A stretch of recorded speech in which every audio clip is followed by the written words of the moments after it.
போகர் 7000 முதற்காண்டம். சிவன் நிலையடையும் ரகசியம். காமம் மற்றும் அறிவு அழியும். போகர் சொல்லும் தனித்த சிவன் நிலை. நாட்டியே நிராதாரம் தன்னில் சொக்கி நலமாக குழைந்துள்ளே புகுந்தாயானால் நாடியே தானேற காமம் போச்சு.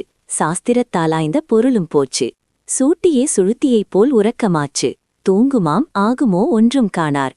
தாட்டியே சடம் போன சழுத்தியினில் புகுந்தால் தனித்த சிவன் போலாவாய் நீயும் காணே. இந்த வீடியோவில் போகர் கூறும் உடல் உணர்வை கடந்து சிவனாக மாறும் ஆழ்நிலை தியான ரகசியத்தை பார்க்கப் போகிறோம். இந்த சித்தர்பாடலை விளக்கும் மாணவனாகவே என்னை கருதி ஏதேனும் தவறுகள் இருப்பின் பொறுத்தருளவும். உங்கள் அறிவும் ஆசைகளும் முற்றிலுமாக அழிந்து நீங்கள் தனித்த ஒரு சிவனாக மாறும் நிலையை அடைய முடியுமா? போகர் இங்கு நிராதாரம் என்ற நிலையை குறிப்பிடுகிறார். இது 6 ஆதாரங்களையும் கடந்து பிரபஞ்ச சக்தியுடன் நேரடியாக இணையும் ஒரு நிலை.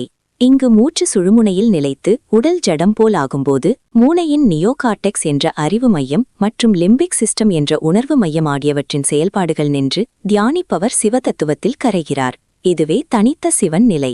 இந்த சிவநிலையின் முழு ரகசியங்களையும் தொடர்ந்தறிய நமது சேனலை சப்ஸ்கிரைப் செய்து இந்த வீடியோவை லைக் செய்யுங்கள். இந்த பயிற்சியின் இறுதி நோக்கம் மனித உணர்வின் எல்லைகளை கடப்பதாகும். காமம், அறிவு போன்ற தலைகளிலிருந்து விடுபட்டு உடல் ஒரு கருவி மட்டுமே என்பதை உணர்ந்து பிரபஞ்சத்தின் மூலமான சிவதத்துவத்துடன் இரண்டர கலந்து பேரின்பத்தையும் மரணமிலா பெருவாழ்வையும் அடைவதே இதன் உச்சகட்ட இலக்கு. தனித்த சிவன். நன்றி. ஓம் சிவய நம. வாழ்க வளமுடன்.